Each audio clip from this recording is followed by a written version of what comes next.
na minha pesquisa do mestrado, eu fiz um pouco, na verdade, eu fiz um levantamento, foi uma pesquisa só de dados sobre o acesso e as ações afirmativas e lei de cotas na UFPR Litoral. Então, foi uma pesquisa descritiva. No litoral do Paraná, então, a implantação da UFPR, ela aconteceu justamente porque uma das situações presentes aqui no litoral é o baixo IDH, né, que é um indicador de desenvolvimento humano. E esse indicador ele é bastante utilizado para acompanhar e avaliar políticas públicas de desenvolvimento. Então, o objetivo do IDH é estabelecer um contraponto ao indicador de renda. A Gisele, né, trouxe isso lá na apresentação dela um pouco, né, Gisele, sobre as questões de desigualdade. E o IDH, então, ele é esse contraponto ao produto interno bruto per capita, né, composta apenas pela dimensão econômica de desenvolvimento. Geralmente, quando se fala em desenvolvimento, se faz a leitura através do índice de Gini, né? E o IDH, ele traz um pouco mais amplo isso. Ele traz as questões do trabalho, da educação, da renda, né? Então, dentro disso, as políticas públicas de inclusão social, em especial as que ampliam o acesso à educação, impactam positivamente numa região. Então, quando se fala em ações afirmativas, né, é onde a gente pensa aí esse impacto nas regiões. Então, que elas favorecem as capacidades individuais e auxiliam nesse desenvolvimento humano. Então, quando se tem uma política direcionada, ela acaba auxiliando nesse desenvolvimento. Eu fiz um artigo algum tempo atrás para apresentar, e eu fiz esse comparativo do índice de desenvolvimento humano aqui na região. E aqui a gente vê aparece 2010, gente, porque ainda não tem o censo, ele é baseado no censo, né? Então, de 10 em 10 anos aí, como ainda não saiu, nem se iniciou esse censo, que era para acontecer agora em 2020, né? Não sei se isso ainda vai acontecer. Então, daí esse é um panorama, né? Apenas uma descrição de como houve essa evolução aqui no litoral do Paraná. Aqui são os 7 municípios, certo? E quais nós já tem alguns municípios já saíram desse baixíssimo, né, índice de desenvolvimento humano. Eu estou trazendo isso até mesmo por essas questões de... Deixa eu ver aqui. Para ver como uma política de educação ela pode fazer a diferença, né, nessas regiões. Aqui, dentro do Índice de Desenvolvimento Humano, então está a longevidade, a renda e a educação. E nesse período aí de 91 a 2010, o índice da educação é o que mais avançou, né? Mas claro que ainda necessita de muita atenção por conta, enfim, de que o acesso ainda é bastante, né? Precisa melhorar ainda essa questão do acesso às pessoas na educação. Todos os índices melhoraram, mas o da educação é que deu um salto bem grande. Então, as ações afirmativas e a lei de cotas na UFPR Litoral.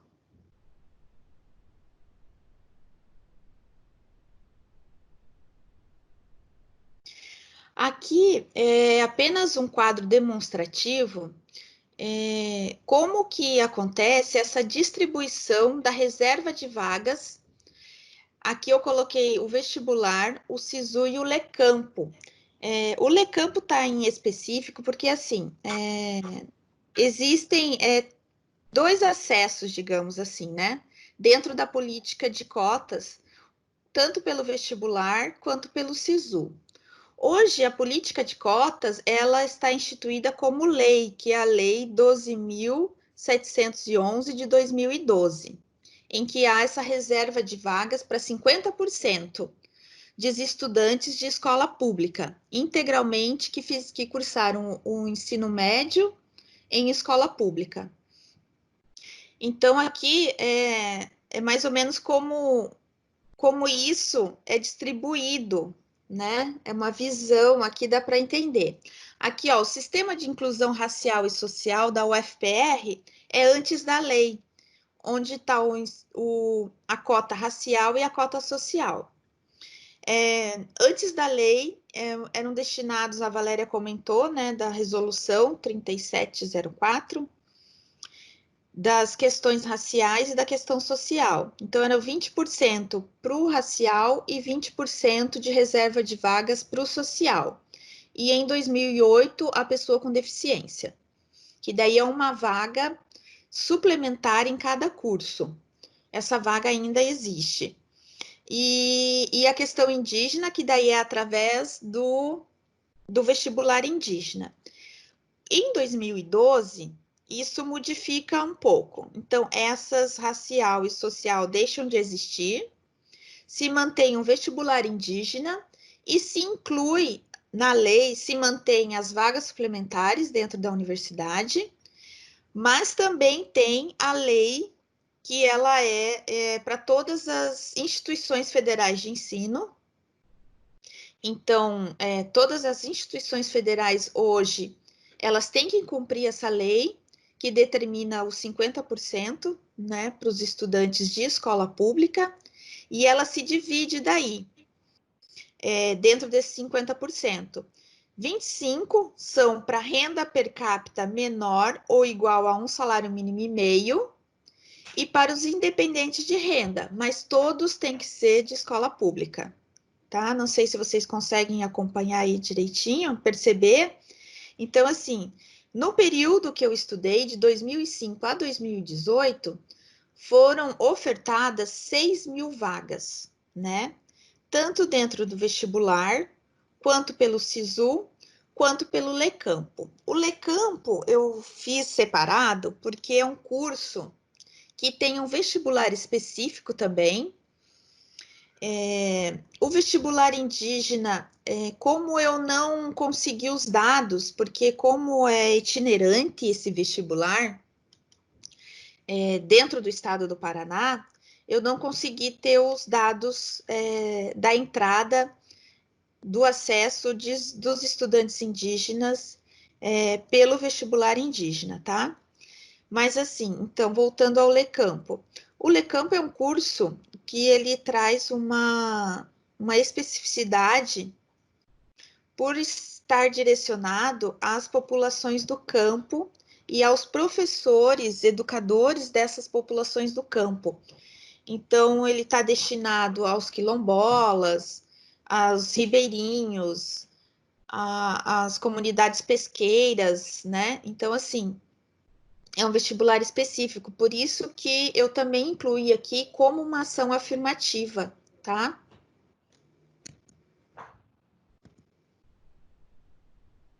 Então, dentro desse período, por meio do vestibular, foram 17.000 inscritos para 5.152 vagas.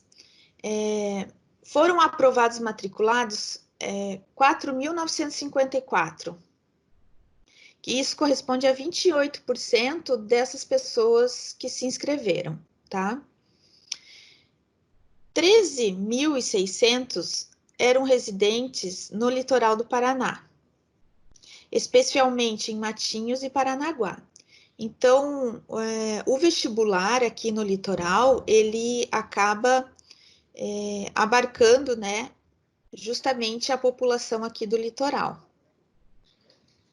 Dos aprovados, 82% então residem aqui no litoral. Matinhos, daí depois seguido de Paranaguá. Guaraqueçaba tem um baixo índice de entrada pelo vestibular, tá?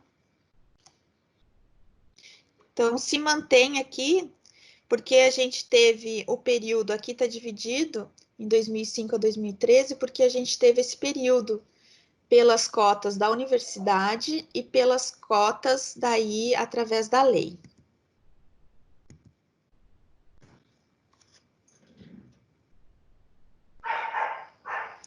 Aqui também é uma tabela cheia de números, mas assim, eu só vou destacar que dentro desse percentual aí pelas ações afirmativas, 42% dos estudantes ingressam pelas ações afirmativas aqui no litoral, tá?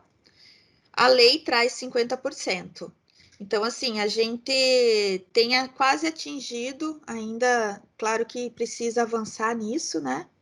Mas já são 42% pela ação afirmativa.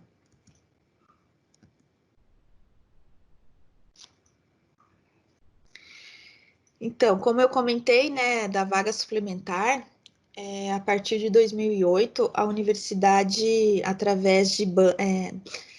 para a pessoa poder concorrer a uma vaga suplementar nos cursos, elas precisam passar pela banca de verificação.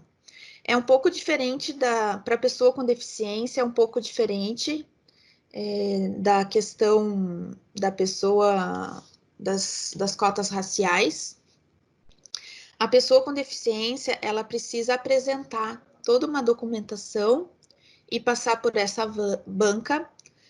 Aí ela acaba concorrendo a essa vaga suplementar, na condição de pessoa com deficiência. Então, essa é a vaga suplementar pela universidade. Pela lei, existe daí também as vagas reservadas, né? Só que daí o candidato precisa estar em escola pública, tá? Pela vaga suplementar, ele não precisa ser de escola pública. Ele pode ser de outro, da particular também. Então, no período de 2008, né, a 2018, nós tivemos 24 candidatos concorrendo a essa vaga, 18 são de Matinhos, foram de Matinhos, e 13 foram aprovados matriculados, sendo que 8 são de Matinhos. Essa proximidade, eu acredito, do pessoal de Matinhos, até mesmo é pela questão da acessibilidade, né? As pessoas residem aqui, então conseguem ter um acesso mais fácil para cursar esse curso, né? Então, por isso que eu acredito que é um número maior de ser aqui de Matinhos, justamente por isso, pela questão da acessibilidade. Então, dentro desse perfil aí do estudante que ingressa, né, mais de 60% são estudantes provenientes da escola pública, tá? Então, de 2006 a 2018, aqui não entra 2005, porque o questionário de perfil do estudante, ele começa a ser aplicado a partir de 2006 aqui no litoral. Então, por isso que a gente tem esse dado de 2006, em que a gente pode observar aqui que a maioria, né, enfim, mais de 60% ingressam, são estudantes provenientes da escola, que ingressam são provenientes da escola pública.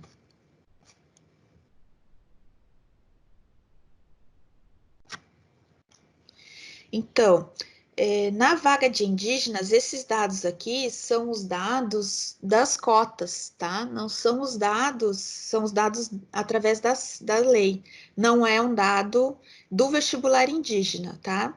Então, pelo que de 2012, então, para cá, foram 58 inscritos e 14 aprovados, tá? O estudante, ele acaba concorrendo, desculpa, não é só não é só pela lei, tá? É porque tem estudante indígena que ingressa pela concorrência geral, tá? E pela inclusão social, aqui tá assim, tá o pessoal da inclusão social, que é de escola pública. Então, eles acabam, o estudante indígena, ele recorria a essa cota de inclusão social, que é de escola pública, em 2005. Então, dos 27 pela concorrência geral, 9 são aprovados, e pela inclusão social, 5 foram aprovados. Opa, deixa eu tentar voltar aqui.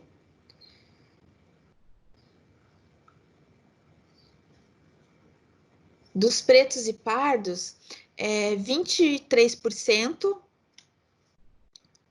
dos inscritos são pretos e pardos, se declaram pretos e pardos, e dos aprovados, 26,4% se declaram pretos e pardos.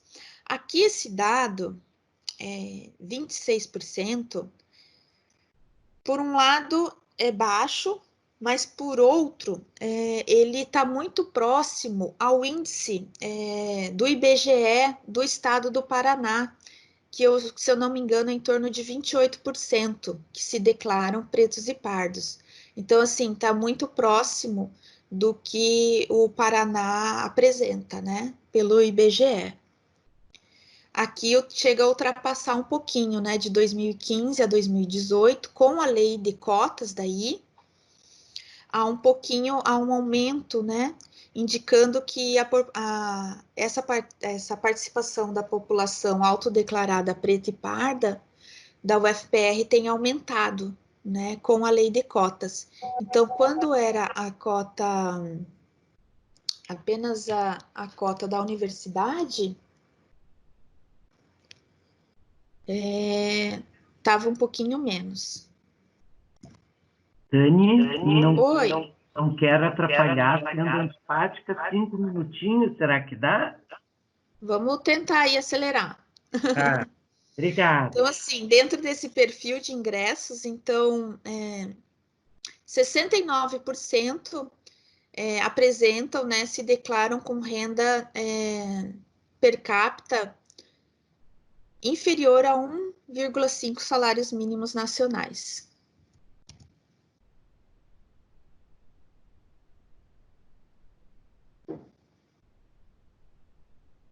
Aqui é pelo SISU, como também se apresenta. Deixa eu ver aqui, do total.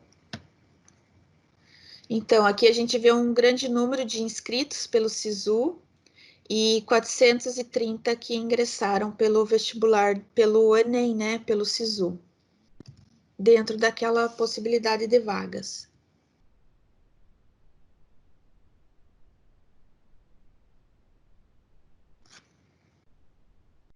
Deixa eu tentar ir mais rapidinho aqui, então.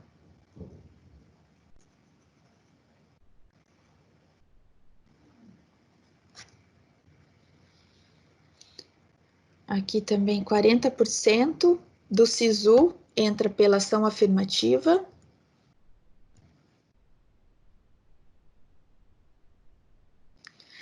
O acesso Lecampo é onde oportuniza, né, a comunidade de Guaraqueçaba. Então, a comunidade de Guaraqueçaba consegue entrar pelo curso Lecampo, onde ela é bastante significativa, onde esse quadro muda completamente, né, o ingresso dos estudantes Lecampo.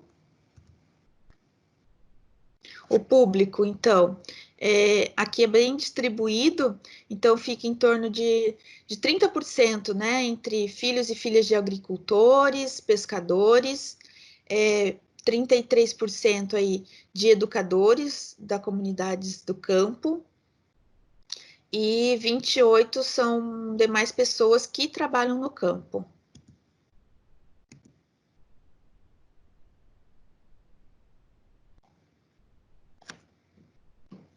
É uma população de 15% e 31% aí de pretas e pardas, que se autodeclaram. Então, dentro desse período, 5.600 pessoas acessaram a UFPR, 77% residentes nos municípios do litoral e 33% entraram pelas ações afirmativas.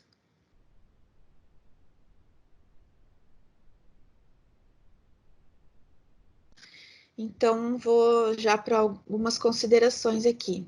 A educação superior, quando gratuita, fica ao alcance de um número maior da população, inclusive atendendo a parcela da população que historicamente não teve esse acesso ou não dispõe de recursos financeiros quando a ela reservada cotas. A gratuidade da educação superior, tardiamente implementada no Brasil, esbarra, né, numa sociedade com muitas desigualdades. Essa análise ela demonstrou que o Programa de Ação Afirmativa da Lei de Cotas nos vestibulares, no vestibular e no SISU, vem progressivamente incluindo pretos e pardos, pessoas com deficiências, indígenas e de baixa renda, para acessar a educação superior. A UFPR, no movimento da institucionalização de ações afirmativas, tem seu mérito, principalmente por ser pioneira entre as universidades federais, no que refere à inclusão racial, social e de pessoa com deficiência, e nas questões indígenas e de comunidades tradicionais. Ela continua inovando ao tornar facultativa a vaga suplementar destinada às pessoas com deficiência, na modalidade de concorrência geral, não excluindo candidatos com trajetórias em escolas particulares, os quais ficaram impedidos de participar com a lei de cotas. Então, a gente vê que é necessário ampliar para mais de 50% essas cotas de escola pública, principalmente para a Lecampo, porque é um limitador, né, esse 50%, sendo que o pessoal da Lecampo, 90% vem de escola pública.